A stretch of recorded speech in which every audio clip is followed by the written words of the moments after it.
오늘 말씀 제목을 의로워지고 싶은가라고 정했습니다. 일부 예배 때 보니까 시간이 의외로 별것 아닌데 굉장히 길어집니다. 메시지는 간단한데 그 메시지를 설명하기 위한 배경 설명이 좀 길었던 그런 말씀이 될 것 같습니다.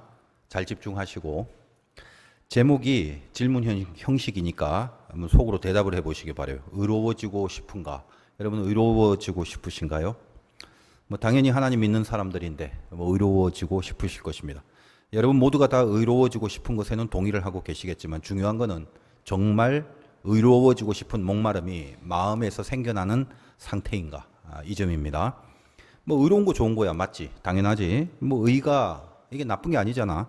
그런 식으로 내 생각으로 그냥 동의하는 차원이 아니라 정말 마음에서 그렇게 되고 싶은 소원이 있느냐 하는 겁니다. 그래서 막상 이렇게 좀 분명히 말씀을 드리니까 이게 살짝 좀 헷갈리실 수도 있죠. 나는 의로워지고 싶은 게 맞나 싶으신 분들도 좀 있을 겁니다. 그게 옳다고 생각하는 거하고 그 옳다고 여기는 쪽으로 내가 가려고 하는 거하고 이거는 차원이 다른 거죠. 더군다나 의로워지는 쪽으로 가려면 손해와 희생이 따른다고 합니다. 그러면 어떻게 하실 건가요? 여러분들이 정말 의로워지고 싶은 게 맞는지 제가 테스트를 한번 해드리겠습니다. 자, 오늘 말씀 제목이 실은 뒤에 이제 한 문장이 빠져 있는데 그래서 원래 제목이 뭐냐 하면 당신은 의로워지고 싶으신가요? 아니면 부자가 되고 싶으신가요? 그거였답니다. 만약에 둘 중에 하나만 돼야 한다면 여러분들이 선택하는 것이 무엇인가에 따라 그 진심이 증명됩니다. 그러니까 뭘 선택할지 조금 더 여러분의 선택에 좀 도움을 드리겠습니다. 반드시 둘 중에 하나는 된답니다. 의로워지거나 부자가 되거나. 그러니까 반드시 의로워지거나 반드시 부자가 된답니다. 그런데 둘 다 될 수는 없습니다. 이거는 이제 가정으로 드리는 시험 문제이기 때문에 좀 극단적입니다. 자, 의로워지면 돈이 없습니다. 간신히 끼니만 때우고 안 굶어 죽는 정도죠. 그럼 이제 그걸 선택하실 건가? 아니면 죄를 좀 짓고 살아도 반드시 부자로 사는 건 틀림없답니다. 돈이 한 1,000억 정도 되는 부자랍니다. 자, 이제 골라보세요. 아직도 의로워지고 싶은 게 맞나요? 자, 이런 질문을 하면 방금 제가 분명히 말씀을 드렸는데도 여러분의 머리가 어디로 행하냐면 그냥 부자도 돼서 1,000억도 있고 그거 가지고 또 의롭게 살기도 하고 그러면 안 돼요? 그렇게 물으시는 분들이 꼭 있습니다. 미련 때문이죠. 안 됩니다. 이건 문제죠. 이 문제는 둘 중에 하나만 택하는 문제입니다. 자, 어때요? 이제 갈등이 좀 생기십니까? 선택이 좀 어렵게 됐습니까? 하나만 더 해보겠습니다. 어디 등산을 갔는데 숲속에 가방이 버려져 있어요. 열어봤더니 현찰로 100억입니다.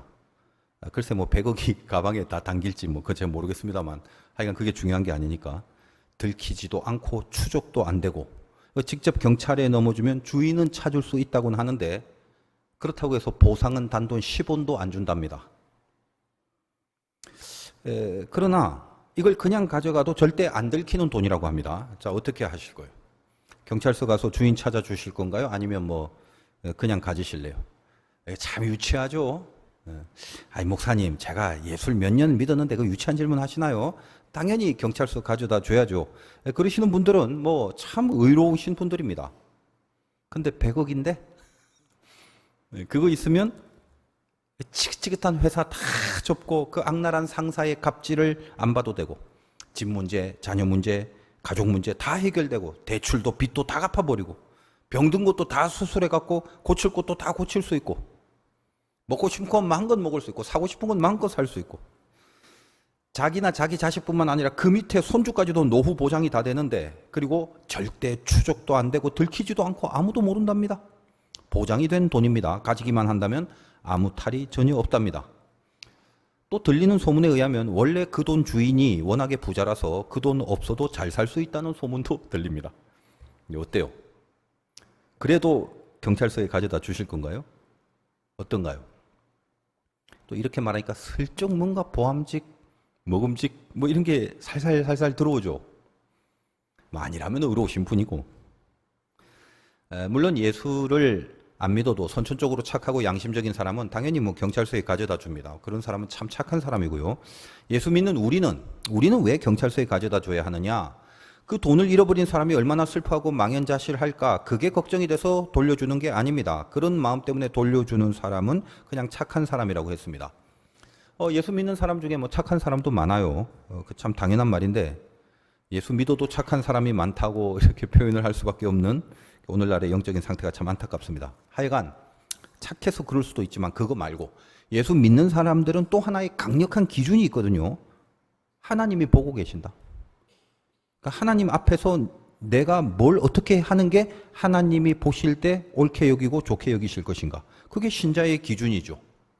매사와 만사를, 매사는 항상 어떨 때 시간, 만사, 모든 것, 공간, 매사와 만사 이걸 오로지 하나님 때문에라고 그렇게 설정을 해두고 살아가는 자들을 의로워지고 싶은 자라고 하는 겁니다. 여러분들은 다시 묻습니다. 부자로 살고 싶나요? 아니면 의로운 자로 살고 싶나요? 또 둘 다요. 그 말 하지 마세요. 지금 이거 문제를 드리는 겁니다. 그러니까 이 질문 앞에 의로운 자로 살고 싶다는 답을 진심으로 할 줄 아는 자들이 진짜 믿는 자들입니다.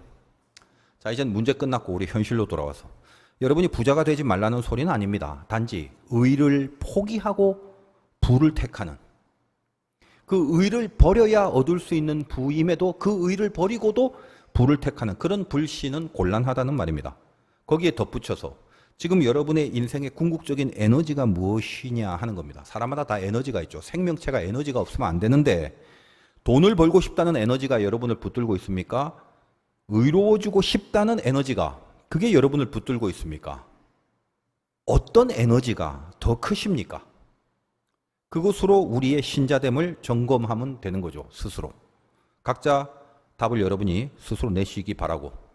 신명기 6장은 쉐마가 주제인 내용입니다. 정리해 볼게요. 하나님은 말씀을 줬습니다. 그걸 지키고 자녀와 후손에게 전하라. 그 말이죠. 쉐마.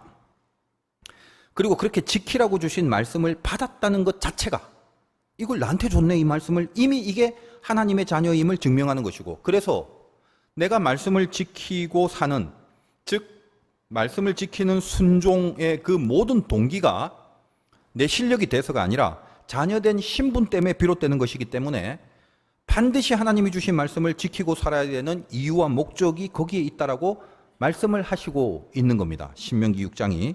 그런 내용이 저번 시간까지의 내용이었다면 흐름이었죠. 그리고 이제 오늘 본문인 6장의 남은 부분은 무슨 내용이냐. 이제 너희가 그렇게 살았다면 하나님의 말씀을 줬고 신분이 됐기 때문에 줬다. 그러므로 그 신분 이후에 그 말씀을 잘 지키는 인생을 살아야만 된다. 그렇게 잘 살았다면 그 순종의 삶의 열매는 무엇이 되느냐라는 걸 가르쳐 주는 게 그게 오늘 남은 부분이에요. 결론적으로 오늘 25절이 핵심적인 말이죠. 25절 보겠습니다. 우리가 그 명령하신 대로 이 모든 명령을 우리 하나님 여호와 앞에서 삼가 지키면 그것이 곧 우리의 의로움이니라 할지니라. 어떤가요? 지금 6장 전체의 흐름 꽤 쉬운 게 아닙니다만 나름대로 여기까지 잘해왔으면 그래도 뭔가 그래도 떡고물 정도는 떨어져야 순종하는 삶의 의미나 기쁨 뭐 이런 게 좀 생길 것 같은데 성경은 늘 얄짤 없는 것 같습니다. 잘 지키고 살았는데 참 잘했다. 넌 참 의롭다. 그러고 끝냅니다. 돈을 주워서 주인을 찾아줬더니 교통비라도 좀 주면 좋을 거를 아이고 당신은 의롭습니다 하고 엄지척 한번 하고 가더라는 거예요. 신자가 뭔가요? 구원받은 자가 어때요? 또 하나님의 자녀가 누굽니까? 하나님이 엄지척 해주는 것 딱 그거 하나 그게 좋아서 그걸 위해서 살아가는 자들입니다. 우리 믿음이나 우리 신앙 이거를 너희들은 제발 좀 우상화하지 말라는 것이 구구절절 계명 속에 서려 있고 성경에서 가장 많은 분량으로 하나님이 애써 백성들에게 호소한 내용이 그 말씀 아니었습니까? 우리 지금까지 그거 계속 연구하고 묵상해 왔잖아요. 그 말씀을 지속적으로 하고 계시는 하나님의 이 마음을 좀 헤아려 주실 수 있기를 바랍니다. 신앙이라는 게 뭔가요? 한자로 믿을 신자에 우러러 본다라는 그 우러를 앙자인데 결국 신앙이라는 건 내가 믿는 대상이 하나님이니까 내가 믿는 그 대상을 믿는 신, 그 대상을 우러러 본다. 다시 말해서 바라본다. 그러니까 신앙은 1차적으로 믿는 하나님, 그 나의 대상이 하나님이니까 하나님을 보는 겁니다. 다른 걸 보는 게 아니라 하나님을 보는 게 신앙이란 말이에요. 근데 문제가 어디 있느냐? 나는 하나님을 믿는다고 하면서 내가 우러러 보고 있는 내 믿음의 대상이 전혀 하나님이 아니었던 것입니다. 금송아지를 만들어 놓고 이것을 하나님이라고 하자. 하나님이 아니라 금송아지를 보면서 하나님이라고 하자는 겁니다. 이 넌센스를 제가 수백 번도 더 지적을 했을 겁니다. 그들이 신앙이라고 하는 것이 결국은 하나님을 우러러 보는 게 아니었죠. 금송아지를 보지 말고 하나님을 보는 것이 그게 신앙입니다. 자, 그렇다면 여러분 모두 하나님 본다라고 칩시다. 본다는 게 뭐예요? 고개를 직각으로 올려서 12시 방향을 바라봐라. 하나님은 거기서부터 약간 비틀어진 1시 방향에 있으니 눈을 오른쪽으로 조금만 돌리면 그때 하나님을 볼 수 있을 것이다. 그러면 잘 보인다. 그런 개념인가요? 그런 게 아니죠. 본다는 건. 성경에서 하나님을 본다는 건 다른 거 아닙니다. 하나님을 안다는 겁니다. 본다는 건 안다는 겁니다. 하나님을 안다는 게 뭐예요? 하나님이 나에게 뭘 바라고 계시는지, 내가 뭘 어떻게 하는 걸 기뻐하시는 분인지를 아는 겁니다. 그것이 하나님을 바라보는 겁니다. 그러니까 하나님을 알아야 내가 선택하고 결정하는 모든 부분에 있어서 하나님이 원하고 바라는 바른 선택과 결정을 하고 가겠죠. 그런데 하나님을 모르면 말만 하나님을 믿는다고 하면서 결정하고 추구하는 방향과 길이 전부 다 하나님이 싫어하거나 하나님이 관심 없는 쓸데없는 길로 가게 되더라는 것입니다. 신앙, 하나님을 보는 거예요. 본다는 건 안다는 겁니다. 뭘 안다고? 하나님이 나의 뭘 기뻐하시는지, 하나님이 나에게 뭘 요구하시는지, 어떤 분인지를 그걸 아는 것입니다. 그게 하나님 바라보는 거예요. 그렇다면 하나님이 내가 바로 이런 사람이니까 내가 기뻐하는 일을 하도록 해라라고 얘기를 하려면 내가 어떤 사람이다라는 걸 우리에게 먼저 보여주셔야 되겠죠. 뭘 통해서? 성경. 즉 말씀을 통해서 계속적으로 보여주고 있는 겁니다. 그래서 그걸 계시, 드러낸다라고 하는 거죠. 나는 네가 이럴 때는 이렇게 하고 저럴 땐 저렇게 하는 걸 기뻐하는 하나님이다. 그렇게 구구절절 자기를 소개합니다. 그래서 기독교는 계시의 종교라고 합니다. 여호와를 아는 지식이 없어서 망한다라고 하는 성경의 말씀을 심각하게 받으셔야 돼요. 여호와를 아는 지식이 없어서 망한대요. 여기서 지식은 IQ나 학벌을 말하는 게 아닙니다. 지식은 아는 거고, 말씀드렸다시피 아는 거는 바라보는 거라고 했습니다. 결국 여호와를 바라보지 않고 다른 걸 바라보고 있어서 망한다라는 의미입니다. 그러면 이제 우리가 정말 하나님을 잘 믿으려면, 신앙하려면 하나님에 대해서 알아야 되는데 어떻게 할 수 있다고요? 이거 아까 목사님 말했잖아요. 하나님이 자기를 계시한 성경의 말씀, 이 말씀 통해서 알아야죠. 맞습니다. 그게 정답입니다. 자, 그런데 성경을 통해서 안다는 건 결국 말씀을 통해서 안다는 것인데, 그러면 성경 통독을 몇 번쯤 해야 하나님에 대해서 알 수 있을까요? 아니면 필사를 하면 더 잘 알까요? 성경 공부를 많이 할까요? 아니면 아예 그냥 신학대학에 가버릴까요? 물론 하나님의 말씀을 읽고 묵상하고 연구하고 손목과 미간과 문설주에 붙여둘 정도로 그 내용과 메시지를 잘 듣고 알고 있어야 됩니다. 그거는 기본 중에 기본이에요. 근데 가장 중요한 거는 그렇게 그 말씀을 우리가 알아야 하는 궁극의 이유는 그 말씀을 하신 하나님과의 관계를 맺기 위한 것임을 잊어서는 안 돼요. 쉽게 말해서 말씀의 내용은 술술 무슨 내용이 있는지 다 암기를 할 정도인데 실제로 하나님과 영적으로는 멀어지거나 떨어져 있는 사람이 있다 없다? 당연히 있죠. 아주 많습니다. 우리나라 천재 중에 고대가 낳은 3대 천재 중에 한 명이라고 하는 도올이라는 사람이 있습니다. 학자로서는 대단한 사람입니다. 저는 개인적으로 목소리가 좀 마음에 안 듭니다만 하여간 이 성경에 대한 내용이나 이론도 웬만한 목사나 신학자들이 따라가지 못할 정도로 많이 알고 있습니다. 영어뿐만 아니라 기본이고 히브리어, 헬라어까지, 심지어 라틴어까지 하버드에서 공부를 하면서 혹은 동양 쪽의 한자를 비롯한 많은 언어들을 통달하고 있어요. 그러나 그가 말씀을 그렇게 많이 알고 있어도 예수를 구세주로 믿지는 않습니다. 그는 구원받지 못했고 예수를 구세주로 믿지 않는 불신자입니다. 이런 저의 평가를 만약 도올이 들으면 아이고 너는 수준이 한참 안 돼서 내 경지를 몰라서 하는 소리다라고 여길 것이고, 도올의 말을 듣고 그 밑에서 공부를 하는 불신의 사람들도 저같이 예수로만 구원을 받는다라는 말을 들으면 아유 저 참 아주 모자라고 지극히 수준 낮은 사람으로 여기면서 자기들끼리 지긋하게 웃고 속으로 저를 조롱할 것이 분명합니다. 그렇다고 해서 저는 도올을 미워하지는 않습니다. 만약 그런다 할지라도 가끔은 그의 철학이나 동양 종교 그리고 기독교에 대한 강의를 예전에 이렇게 몇 개 들은 적도 있습니다. 정말 공부를 많이 한 티가 납니다. 웬만한 목사들하고 혹시 토론 배틀을 연다면 목사들은 잽이 안 될 정도로 해박하고 똑똑합니다. 그래서 저는 이 도올이 하는 강연을, 특히 기독교와 관계한 이 강연들을 들었을 때 저는 상당히 은혜를 받습니다. 성경과 예수에 대해서 우리가 믿고 있는 신앙의 고백을 전혀 하지 않는데도 저는 왜 은혜가 되는 걸까요? 여러분은 들으시면 안 돼요. 은혜가 안 돼. 저는 은혜를 받아요. 성경과 예수에 대해서 우리가 믿고 있는 신앙의 고백이 전혀 아닙니다. 왜 제가 은혜가 되느냐? 그 사람이 아무리 이 세상의 모든 지식을 동원해서 성경과 기독교를 해석한다 한들 그것이 예수 그리스도로 인하여 구원을 받는다라는 저의 믿음을 변하게 하지 않기 때문입니다. 오히려 제가 믿는 믿음의 내용을 더 풍성하게 해주는데 많은 도움을 주는 역할만 하더라고요. 적어도 저한테는 그랬습니다.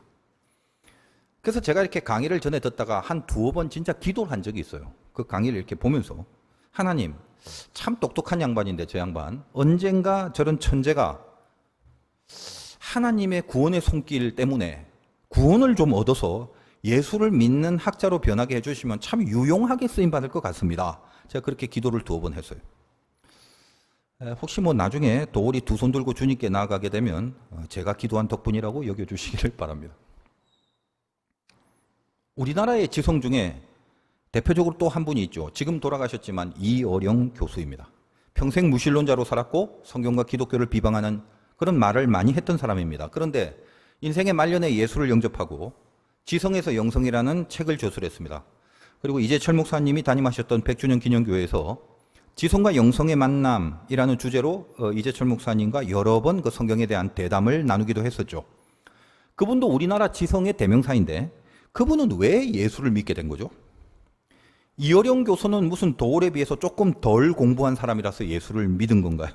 아니죠. 그분도 한국 최고의 석학이지 않습니까? 근데 왜 이어령 교수는 주님을 영접하고 구원의 길을 가게 된 건가요? 성경을 포함해서 그가 알고 있는 지식으로만 그것이 가능한 게 아니었죠.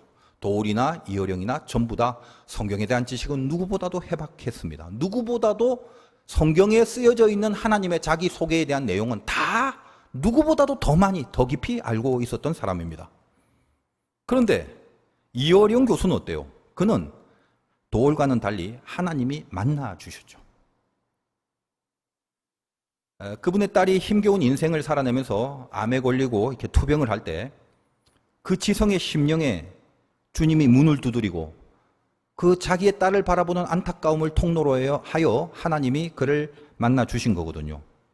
하나님이 찾아와서 그를 만나 주신 거, 그걸 성경은 의라고 하는 겁니다.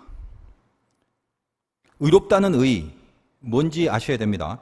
제가 설교를 통해서 이 의에 대한 언급을 얼마나 많이 했습니까? 특히 한자의 오를 의자라는 게 상당히 복음적인 글자라고 했죠. 손에 창을 들고 양이라는 글자, 즉 양을 찌르는 그 글자의 모습을 통해서 십자가를 상징화한 한자다. 예수 그리스도의 십자가로 인하여 그 양의 죽음으로 인하여만 의가 가능하다는 뜻을 갖고 있는 복음적 글자라고 말씀을 드렸습니다. 인간은 자기 스스로 의를 확보할 수 없습니다. 주님의 대속하신 희생으로 인하여만 우리는 의로워질 수 있는 것입니다. 그러므로 말씀을 순종한다는 것도 의인이 되는 조건이 아니라 이제껏 말씀드렸다시피 의인이 된 반응이라고 그렇게 말을 해야 한다라고 말씀을 드렸습니다. 자, 우리가 이제 오늘 논지를 다시 한번 정리해 보도록 하겠습니다. 의로워지고 싶은가 하는 겁니다. 그게 설교 제목이죠. 오늘 예배가 성공적으로 하나님이 여러분을 만져주셨다면 이 속에서 조금이라도 예배 전과 후가 좀 달라져야 됩니다. 더 의로워지고 싶은 마음의 땡김이, 이게 확보가 되어 있는 것이 오늘 예배의 승부입니다. 자, 의로워지고 싶은가 설교 제목이죠. 당연히 그러셔야 됩니다. 한번 정리를 해보겠습니다. 그쪽으로 향하는 에너지가 지금 나를 통치하고 있어야 되는 것입니다. 그러면 의로워진다는 것은 내가 나를 판단해서 난 의롭다가 아니라 하나님이 우리에게 의롭다고 하시는 거다 이 말이에요. 우리 신앙이라는 것은 내가 믿는 대상을 바라보는 것이고 바라본다는 것은 그 대상을 안다는 말입니다. 대상을 안다는 것은 그 대상이 나를 향해서 어떤 마음을 갖고 계신지, 내가 뭘 어떻게 하기를 원하시는 분인지를 안다는 겁니다.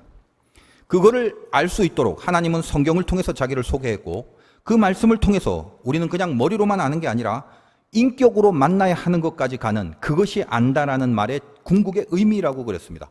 그리고 그 부분에 대해서는 전에 호세아를 통해서 자세하게 설명을 드렸습니다.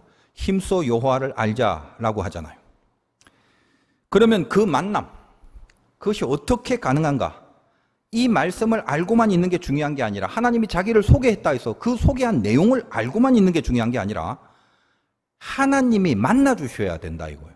그 말씀을 통로로 해서 친히 만나 주시고 친히 만나 주셨음에도 불구하고 마치 인간인 내가 잘나서 하나님을 쫓아가 만난 것처럼 나를 바라보면서 친히 찾아오신 하나님이 너 잘 찾아왔다라고 엄지척을 해주십니다. 이게 하나님의 만남입니다. 조금 복잡하죠. 인간과의 관계와 인간과의 만남은 이렇게 이중적인 게 없고 복잡한 게 없고 만나고 싶으면 만나고 싫으면 가고 이건데 하나님과의 만남은 단순하지가 않아요. 하나님이 찾아오십니다. 다시 말해서 복잡합니다. 말씀도 주고 찾아옵니다. 그러니까 설교가 어려워지죠. 만남에 대한 설교를 하려면.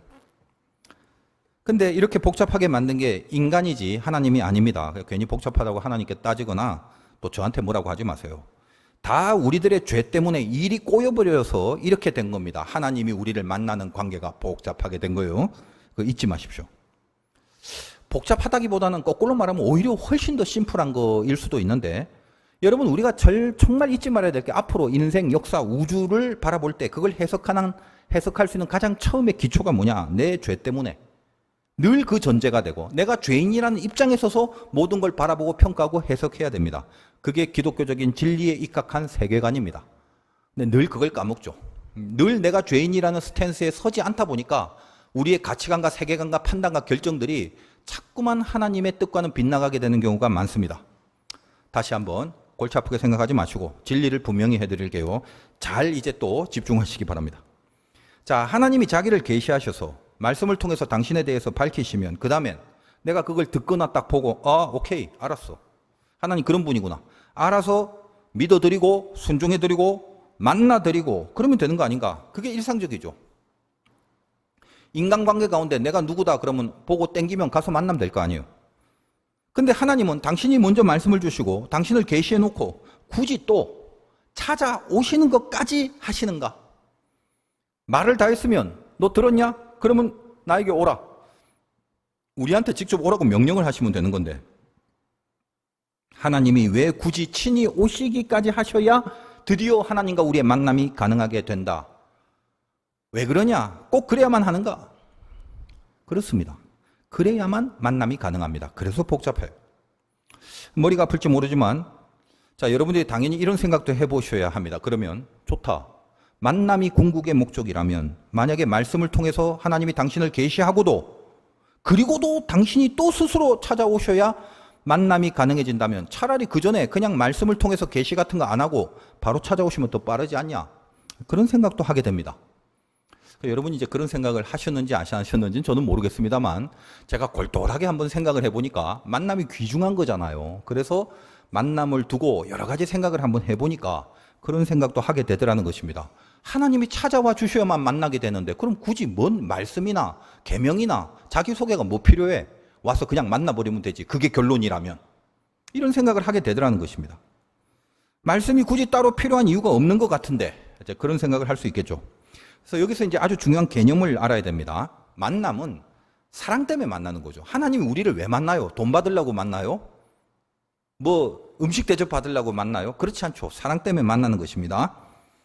그러면 사랑으로 만나면 같이 포옹하는 게 맞죠. 쉽게 말하면 하나의 대상이 다른 대상을 말도 없이 그냥 와서 말 한마디 없이 누군지도 모르는데 와라 끌어안아 버리면 그 대상이 힘이 세다면 이게 미쳤나 하고 확 밀어버리거나 그 대상이 힘이 약하면 싫은데도 어쩔 수 없이 누군지도 모르고 그냥 눈물 흘리면서 강제로 안겨있는 꼴이 될 것입니다. 밀어버리거나 강제로 안겨있거나 둘 다 진정한 사랑을 기반으로 하는 만남이 아니죠. 그래서 일단 말씀을 통해서 하나님은 자신을 가르쳐주고 내가 이런 존재다. 그리고 그 다음에 만나시는 겁니다. 그 다음에 와서 안으시려고 하는 거죠. 이런 모든 수순이 복잡해진 이유는 아까 말씀드렸다시피 우리의 죄 때문입니다. 자, 이 부분에 대한 좀 더 분명한 이해를 위해서 제가 예를 들어본다면 오늘 굉장히 유치찬란한 예들이 많이 나올 건데 여러분에게 납득을 잘 시키고 싶어 드리고 싶은 그건 저희 간절함이기 때문에 이해를 해 주시기 바랍니다. 자, 예를 들어 봅니다. 아버지가 사랑하는 아들이 있는데 얘가 중학교 때 사고를 쳐서 뭐 소년원 같은 데 가서 한 30년을 살다 나왔습니다. 뭐 예를 드는 거니까 뭐 그동안 면회가 허락이 안 되는 곳이라고 칩시다. 그러다 보니까 소식을 주고받을 수가 없었습니다. 아버지는 늘 예전부터 아들을 사랑했겠죠. 그리고 아들 사랑은 30년이 지나도 변함이 없습니다. 그러나 아들을 보러 감옥에는 갈 수 없답니다. 왜? 그 감옥은 죄인들만 들어갈 수 있는 거고 아버지같이 죄 없는 사람은 못 들어온답니다. 그래서 못 보러 가는 거예요. 그러던 어느 날 이제 출소를 하는 날이 돼서 아주 오랜만에 30년 만에 아들을 만나게 됩니다. 아버지는 매일매일 기다리고 있었습니다. 탕자를 기다리듯이 드디어 죄에 대한 벌을 다 받고 나서 탕감을 받고 나서 출소하는 날 아버지는 아들을 찾아가는 겁니다. 아들은 아버지 집이 어디 있는지 다 까먹었고 아버지가 어떻게 생겼는지도 다 까먹고 있는 겁니다. 근데 아버지가 아들을 딱 보는 순간 가서 보자마자 30년 만에 아무 말도 안 하고 다가가서 와락 아들을 끌어안았다. 어떻게 되겠습니까? 아들이 어리둥절해서 아까 말씀드린 두 가지 경우 중에 하나가 생기겠죠. 힘이 세거나 약하거나에 따라 아버지를 밀어내거나 아니면 강제로 억지로 안겨있던가 그럴 겁니다. 이게 참 비참하게 됐죠. 아버지와 아들 사이인데 이렇게 만남이 어색하게 된 이유가 뭐죠? 아들이 죄를 저질러서 아버지 옆에 살 수가 없었기 때문입니다. 그래서 아버지는 일단 자기가 누군지 그리고 아들을 얼마나 사랑하는지 그리고 네가 무슨 죄를 짓고 이렇게 나하고는 떨어져 살 수밖에 없었는지 그리고 이제 탕감받고 우리가 같이 살아가야 될 그 집이 어딘지 어떻게 생겼는지 등등 아버지 자신에 대해 말을 해줍니다. 그러면은 아들이 그 말을 다 듣고 이제 아버지를 알게 된 거죠. 아버지네. 그러면 그렇게 알자마자 듣자마자 와락 끌어안고 사랑한다고 뭐 그렇게 금방 친해지나요? 지금 죄 때문에 많은 시간을 떨어져 살았는데 아버지가 자기를 소개했다고 해서 그 아버지라는 것에 대한 소개의 내용을 알았다고 금방 그 자리에서 사랑하는 마음이 마구 일어날 수 있냐는 말입니다. 그렇지 않아요. 어색하고 의심도 들고 이거 맞나 싶기도 하고 제가 예수 처음 믿을 때 그랬죠. 뭔가 맞긴 맞는데 긴가민가 하는 과정이 굉장히 많았습니다. 관계를 맺기 시작했을 뿐이지 완전한 부자지간으로의 관계가 만들어지기까지는 시간이 걸리더라는 말입니다. 지금 이 예를 제가 왜 듭니까? 하나님이 우리를 직접 만나 주셔야만 만나게 되는데 만나기 전에 말씀을 왜 주시냐라는 것을 설명하기 위한 예죠. 그래서 이제 그 만남 이후에 관계의 형성을 위한 실제적인 작업들이 필요하게 되는 시간을 가집니다. 관계 형성을 위한 실제적 작업은 누가 주도를 하시냐면 아들이 눈치채지도 못하게 아버지가 주도하십니다. 아들에게 그동안 너 배고팠지? 거기 있으면서 먹을 것도 제대로 못 먹은 것 같은데 내가 맛있는 빵 사줄게, 콜라 사줄게, 물 사줄게, 커피 사줄게 등등. 그러면 이제 아들은 아버지가 말했으니까 사주겠지 하고 있는데 아버지라고 했잖아. 그러니까 나한테 사줄 뿐이잖아. 하는데 눈에 보이는 빵집을 빠바를 그냥 지나가고 그 다음에 빠바가 나왔는데 또 지나가고 그래서 긴가민가하고 의심이 슬쩍 올라오는데 그 다음 들어간 집이 보니까 빠바하고는 상대도 안 되는 엄청나게 고급스러운 아티제였다는 빵집이었습니다. 빠바는 파리바게트의 준말이고 아티제는 굉장히 고급스러운 케이크를 파는 빵가게입니다.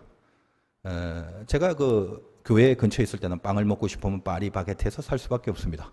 그러나 가끔 우리 전도사님이나 목사님이 서울에 있다가 가끔 뭘 하나 사오면 목사님은 아티제에서 사왔습니다.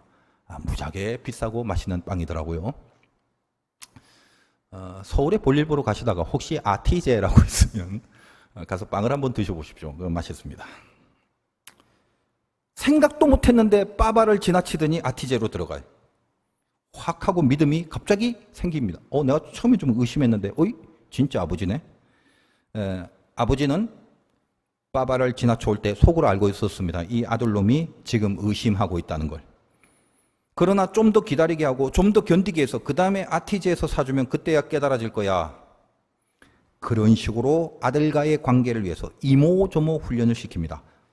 제가 오늘 이렇게 유치한 예를 많이 드는 건 과연 이렇게 해야만 하나 싶은 마음도 솔직히 듭니다만 자, 이렇게 해도 이해를 못하시면 이제는 제 책임이 아닙니다. 여러분의 머리 책임입니다. 왜 하나님이 당신을 친히 계시하시고 그러면서 또 하나님이 친히 찾아오실 수밖에 없는 이유를 아시겠죠. 그래야만 죄인된 우리에게 하나님이 만나주는 이 만남이 이루어질 수 있기 때문입니다.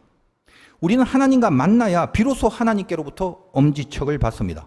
하나님이 우리에게 의롭다고 하시는 겁니다. 내가 찾아간 것도 아닌데 하나님이 찾아와 주셔서 만나놓고 우리에게 의롭다 하고 엄지척을 해주시는 거예요.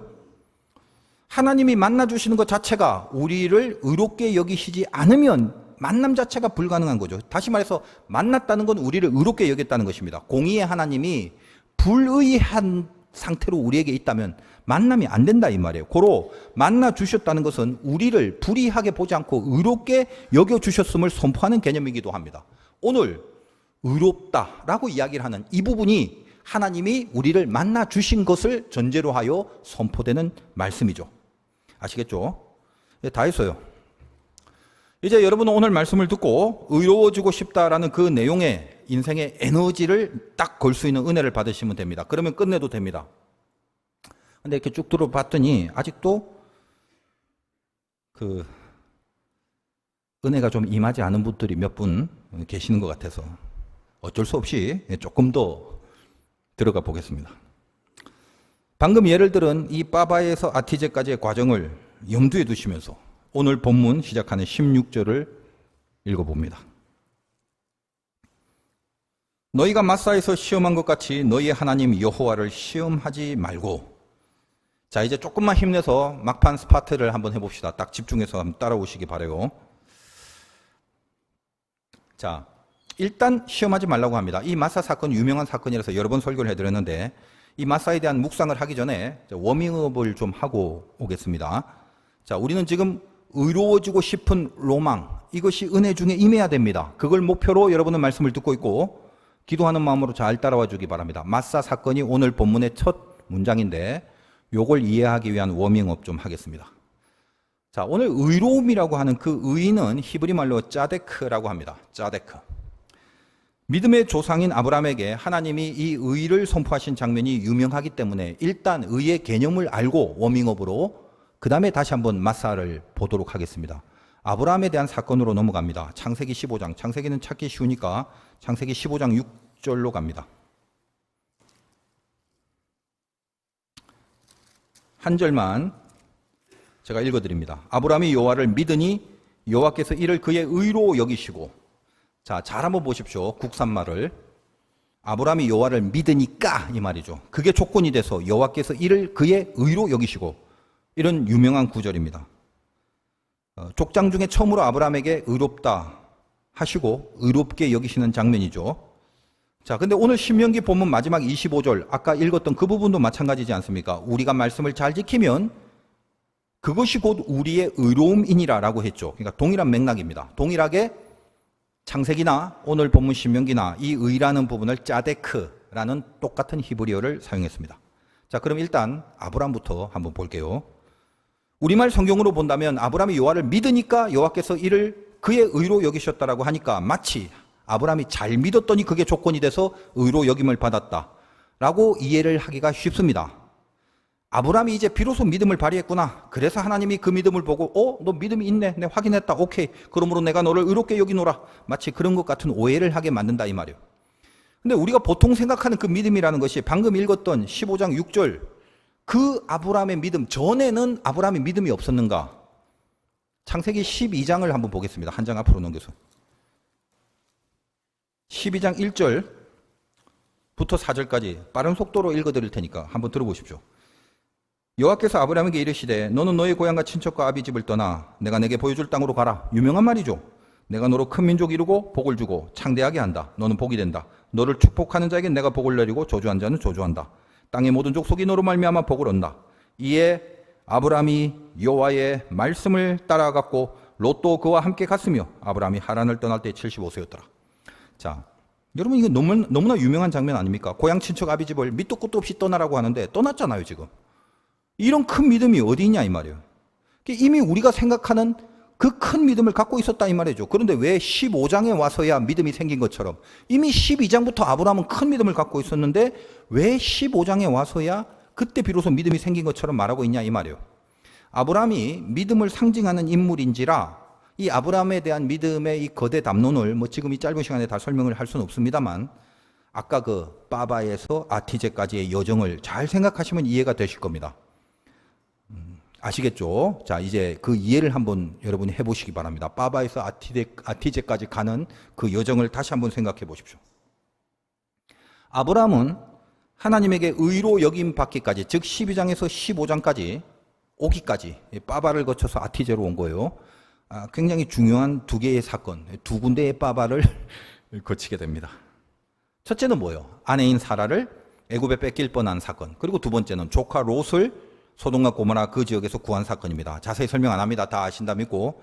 둘 다 지금 어떤 거예요? 긴가민가에서 빠바를 지나쳐오는 경험을 했습니다. 아내를 누이라고 속여서 죽을 뻔했는데 갑자기 살려주고 오히려 재물까지 많이 얻어 나옵니다. 야, 빠바 정도만 해도 빵 맛이 괜찮은데 아티제로 가게 된 거죠. 그 다음 사건. 318명만 데리고 조카 롯을 구하러 가는데 롯만 구해와도 대박인데도 아예 소돔과 고모라 지역을 아주 박살을 내놓게 됩니다. 빠바 정도만 해도 좋은데 그냥 지나치는가 싶더니 아티제로 가버리는 거예요. 이 아들은 아버지가 하나씩 해주는 그 경험을 가지면서 서서히 아버지와 진심으로 부자지간의 관계를 맺게 되는 겁니다. 그래서 아브라함이 비로소 빠바 두 개를 지나고 와서 하나님을 믿으니라고 15장에 표현을 하는 거예요. 하나님은 당신이 전부 다 해줘놓고 빠바 정도가 아니라 아티제로 다 해줬는데도, 하나님이 다 해줬는데도 그 아들에게 그래, 아버지라고 이제 안 해? 잘했다, 의롭다, 내 아들이다, 이렇게 엄지척을 해주고 있는 거죠. 아버지가 만들어낸 작품입니다. 그게 믿음이에요. 지금 여러분이 하나님을 믿고 있다면 하나님 아버지가 여러분들에게 그 작업을 이제까지 해오신 겁니다. 아브라함의 믿음의 뿌리가 그거라는 말이에요. 우리 모두가 다 마찬가지입니다. 이거 믿음에 대한, 의에 대한 워밍업입니다. 이제 오늘 아까로 돌아가서 본문 16절의 사건을 다시 봅니다. 알다시피 마사 사건을 통해서 하나님을 시험하는 사건은 출애굽기에 나옵니다. 이렇게 물이 없어서 시험을 당하는 경우가 출애굽 여정에 크게 두 번 나옵니다. 근데 오늘 마사 사건은 출애굽기 첫 번째에 있었던 사건입니다. 하나는 민수기 쪽에 나오죠.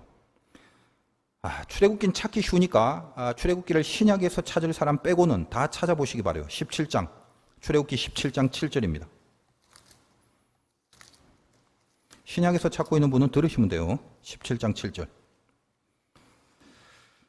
그가 그곳 이름을 마사 또는 무리바라 불렀으니 이는 이스라엘 자손이 다퉜음이요 또는 그들이 여호와를 시험하여 이르기를 여호와께서 우리 중에 계신가 안 계신가 하였음이더라. 자, 마사 무리바 이렇게 나오는데, 마사는 그 이름의 뜻 자체가 시험이란 뜻이고 무리바는 다툼이란 뜻입니다. 출애굽기에도 다툼의 사건이 여기 나오고 또 민수기에도 비슷한 다툼이 나옵니다. 성경은 두 번의 무리바 사건, 다툼의 사건이 나온다는 거예요. 근데 이게 왜 시험이라고 하는가? 누가 누굴 시험해요? 인간이 하나님을 시험하는 거예요.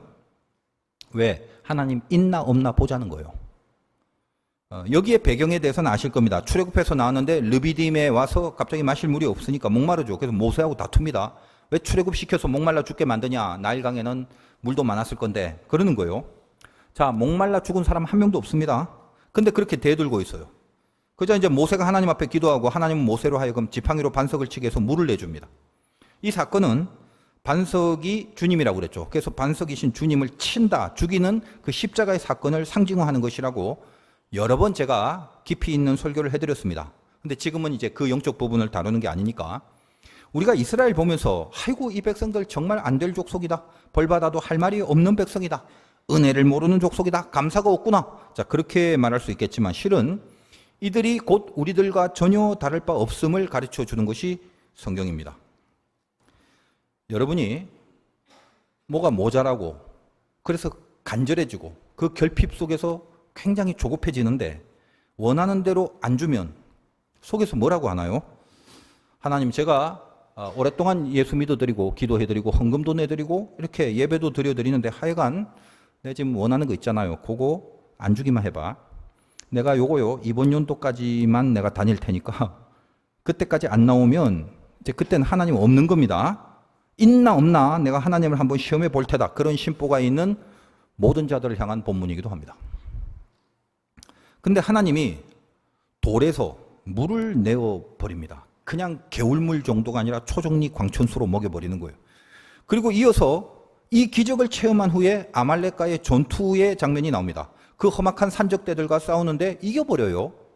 왜 이기나 의아했는데 모세가 산에서 기도하는 걸 봅니다.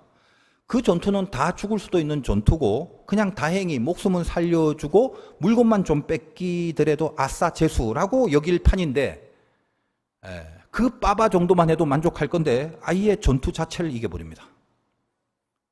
오늘 계속 지금 빠바 TJ 얘기하고 있어요. 왜 그런지 모르겠지만 이 아들이 배가 고파서 빵 좀 먹고 싶은데 빠바를 지나치니까 불안한 거예요. 뭐야 굶어 죽겠네. 왜 나를 데리고 와서 빵을 안 사줘. 지금 빵집 뻔히 지나는데 야, 아버지 맞긴 맞나? 사랑한다면서? 뭐 사주겠다면서? 이상한데? 집이 어디고? 자기가 자신이 누군지 잔뜩 말해놓고 근데 왜 빠바를 그냥 지나쳐? 이번에 한 번만 더 지나치면 그때 내가 딱 알아볼 거다. 야, 내 아버지가 아닌 줄 알아볼 테니까 이번 빠바에서 시험해 볼 거야. 그러고 있는 거예요. 근데 중요한 것은 그 모든 과정을 지나고 있는 아버지가 이 아들의 속을 안다 모른다 다 압니다. 그래서 아들은 자기 혼자 지가 아버지를 시험하는 것 같이 착각을 하고 있지만 아버지는 실은 아들을 아버지가 시험하고 연단하고 가르치고 훈련시키고 있다는 것을 알아야 된다는 거예요. 지금 출애굽기에서 이스라엘 백성들이 우리가 하나님을 시험하리라고 했지만 이 내용은 사실은 실체가 뭐죠? 하나님이 당신의 아들에게 믿음을 주기 위하여 당신의 자식들과 자녀들을 시험하고 있는 거다라는 것입니다. 이거는 저의 이야기가 아니라 성경이 그렇게 해석을 해주고 있습니다. 시편 81편으로 갑니다. 시편 찾기 쉽잖아요. 중간 지점에 있습니다. 성경에. 시편 81편. 한 절만 보는데 7절을 한번 보겠습니다. 들으시면 됩니다. 네가 고난 중에 부르짖음에 내가 너를 건졌고 우레소리의 은밀한 곳에서 내게 응답하며 무리바 물가에서 너를 시험하였도다. 이렇게 되죠. 여기 아주 중요한 이해가 기록되어 있습니다. 무리바 사건은 뭐죠? 하나님이 너를 시험한 사건이다 이 말이에요. 인간은 인간 편에서 우리가 하나님을 시험하겠다고 깝죽거리지만 사실 뭐다? 하나님이 너희를 시험했다라는 표현을 하는 것입니다. 이 시편 81편의 시험이라는 히브리어는 바한이라고 하는데 이 원래의 뜻이 증명입니다. 성경에 등장하는 시험에 대해서는 제가 언제 특세 때인가 하여간 전부 정리를 해드린 적이 있죠. 가만히 이렇게 돌아보면 제가 뭐 이제 안 가르쳐 드린 게 없어요. 기억하냐 못하냐 이건 제 책임은 아니죠. 하여간 이 무리바 사건은 그 진짜 정체가 뭐냐면 말은 백성들이 하나님을 시험하는 거라고 표현했지만 그건 지들 말이고 이 안에 감추어진 진짜 정체는 뭐다? 하나님이 시험하시는 거였다 이거요. 출애굽기에는 이 어리석은 인간들이 자기들이 마치 하나님을 시험하는 것 같이 말을 하지만 그래서 이때 출애굽기에서 시험이라는 단어는 시편은 바한이라는 단어를 썼는데 출애굽기는 나사라는 단어를 사용합니다. 이 나사는 시련, 유혹이란 뜻이에요. 인간의 편에서는 시련이고 물도 없고 뭐 아프고 이러니까 그래서 이거를 벗어나고 싶은 유혹까지 생기게 되는 거죠. 나사라는 뜻은 그겁니다. 그게 출애굽기의 시험이에요. 무리바 사건의 정체는 이 모든 것을 아시는 하나님의 컨트롤입니다. 그걸 말하고 있는 거예요. 그들이 하나님을 정말 믿는 백성으로 만들어져 있는가를 하나님 편에서는 그들을 시험하면서 그 바하는 뭐다? 증명이니까. 너희들이 정말 나를 믿는지 증명해라. 이것으로 증명해야 된다. 이게 하나님의 의도였다는 거죠. 그래서 여러분 보세요. 인간 편에서는 고난이 오면은 하나님이 있나 없나 그걸 진단하는 시련으로 여기지만 하나님은 그 고난을 통해서 진짜 니들이 믿음이 있는지 없는지를 증명해 보라고 하시는 거다 이 말이에요. 늘 그렇습니다. 참 깊은 메시지가 담겨져 있는 내용이죠. 자, 그러면 이제 오늘 드렸던 이 기나긴 내용들이 통합적으로 여러분 안에 정리가 잘 되기를 바라는데 이해가 안 되시면 온라인상에 있으니까 또 들으시면 됩니다. 자, 결론이 뭐예요? 우리는 의로워지고 싶어져야 합니다. 그래서 반드시 하나님이 우리를 의롭게 여기셔야 하는 겁니다. 의로움이란 그 의에 대한 단어 짜데크라고 했죠. 근데 그 어근은 짜디라고 하는데 구약에서 짜디는 딱 제일 뿌리 개념 하나가 뭐냐? 낚시 바늘입니다. 그래서 대표적으로 예레미야 16장 16절 제가 읽어드립니다.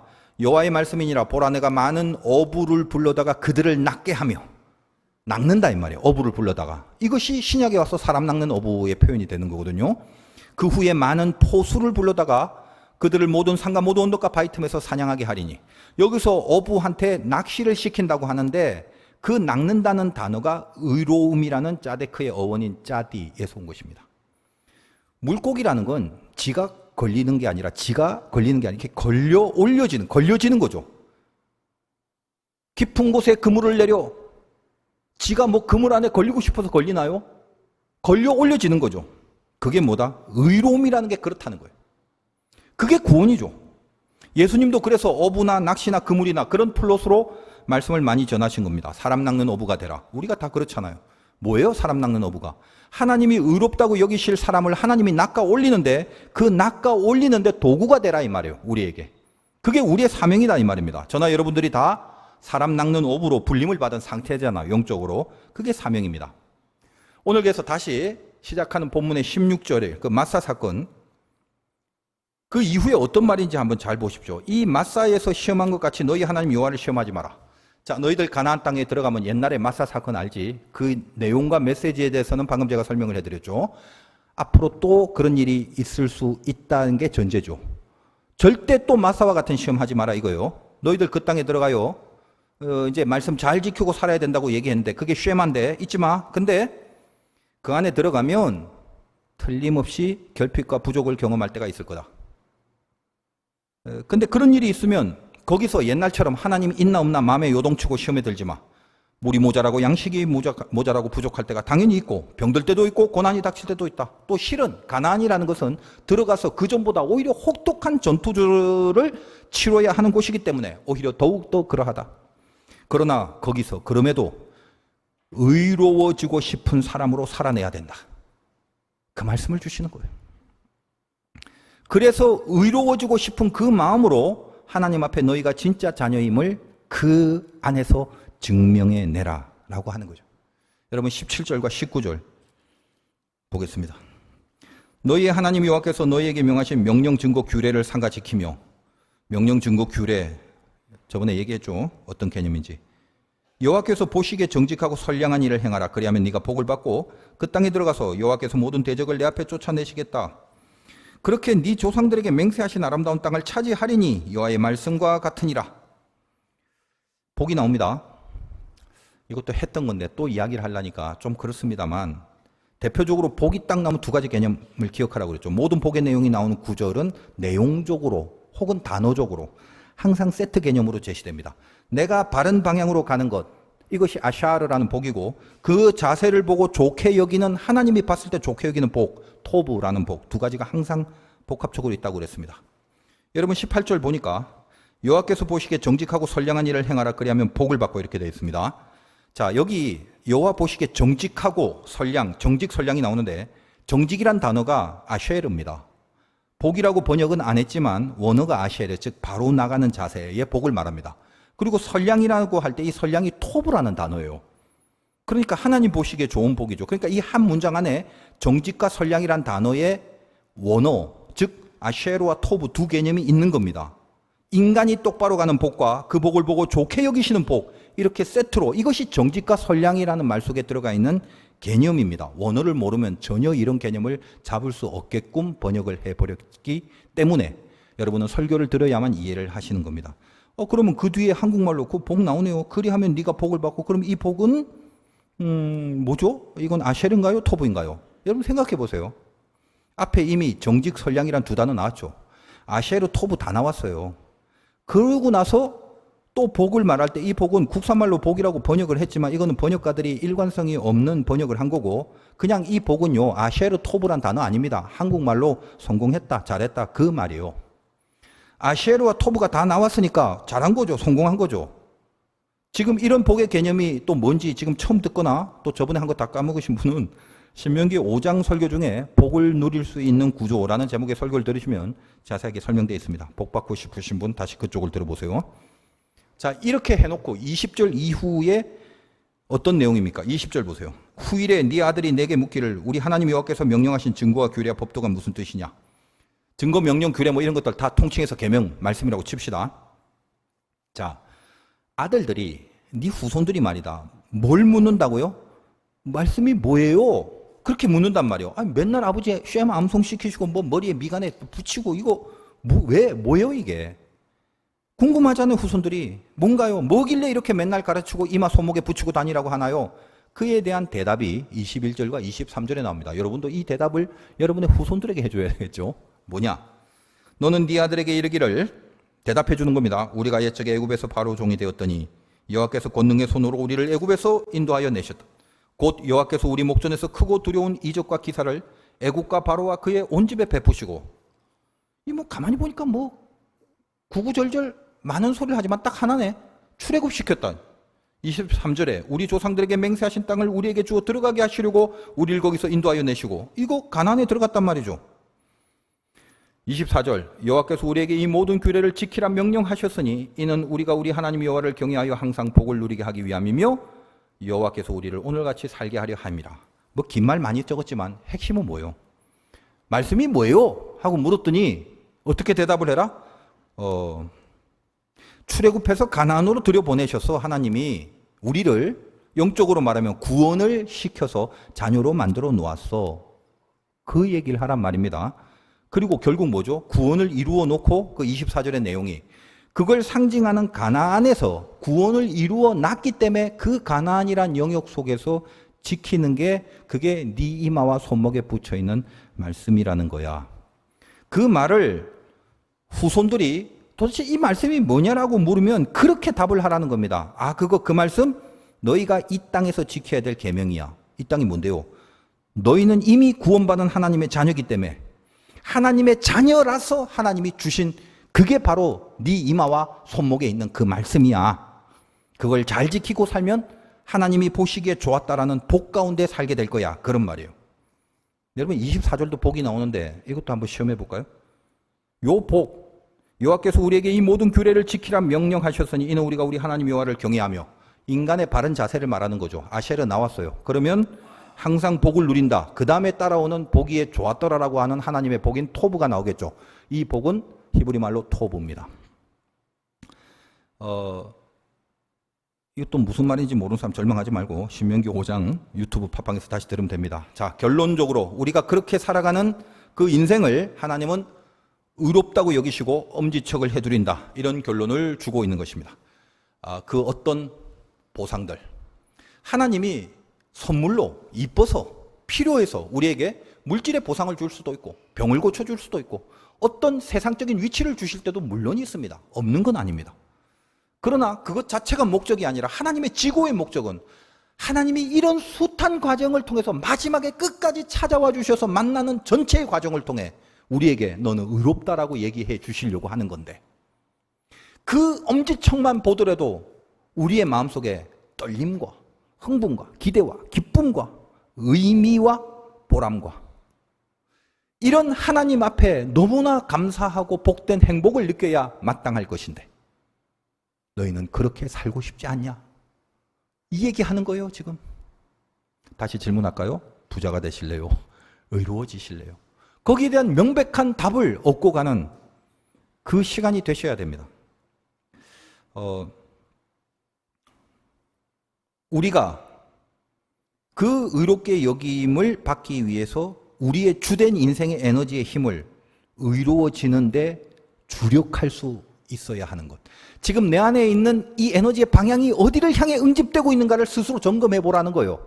이 허무한 시대, 이 모든 진리가 다 사라져버리고 말세의 지마를 살아가는 공중권세 잡은 마귀가 휘몰아치며 우리의 믿음을 앗아가려고 하는 이 유혹의 한가운데서 지금 나는 내 인생을 지탱하는 에너지의 방향이 의로워지고 싶은 쪽으로 향하고 있는가를 놓치지 마라 라는 것입니다. 가나안에 들어가 살아가는 구원의 백성들에게는 바로 이것이, 즉 구원받은 하나님의 자녀라면 이것이 마땅한 인생이다라는 결론을 주고 있습니다. 저도 마찬가지지만 형편없는 저를 하나님이 무슨 이유인지 모르지만 아주 불쌍히 여기셔서 의롭다 여겨주시려고 아들을 죽이시는 대가를 치르고서라도 우리를 죄에서 건져 올려주셨습니다. 왜인지를 모르겠어요. 나는 가만히 있었는데 하나님이 낚시로 낚아서 올려주셨어요. 그리고 사탄의 권세에서 빼내주신 겁니다.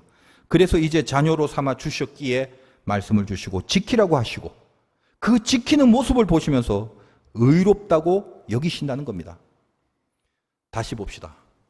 복잡한 세상, 참 힘든 세상 아닙니까? 여러분의 인생을 지금 안에서부터 움직이게 하는 동력이 뭔가요? 의로워지고 싶은 그 간절함, 이것이 지금 에너지로 발휘되고 있는 게 맞습니까? 나라와 의를 구하면 모든 것을 더하신다는 그 약속을 왜 안 믿고 살아가세요? 뭘 하고 싶습니까? 뭘 하고 싶으신가요, 도대체? 먹을 거를 좋아하는 사람들은 먹기도 전에 맛집을 검색하는 과정 자체를 좋아합니다. 여행을 좋아하는 사람들은 아직 거기에 가기도 전에 그곳에 어디를 갈까 생각하고 연구하는 그 자체부터 좋아합니다. 하나님을 좋아하는 사람들은 의로워지고 싶은 마음 하나가 강력하게 남아있는 것만으로도 기쁨과 행복과 무게를 느끼는 법입니다. 영력이라는 거 어디서 생기나요? 아니, 그 영력이라는 게 뭐죠? 무슨 마술하듯이 손짓하면 물건이 공중으로 붕 올라가고 그런 건가요? 손만 대면 뭐 갑자기 휙 뒤로 나가 떨어지고 이걸 영력이라고 그러나요? 영력이라는 건 하나님을 땡기는 힘입니다. 그 영력이 어디에서 오나요? 의에 줄이고 목말라 할 때입니다. 의에 줄이면 의가 되시는 주님이 찾아오시는 겁니다.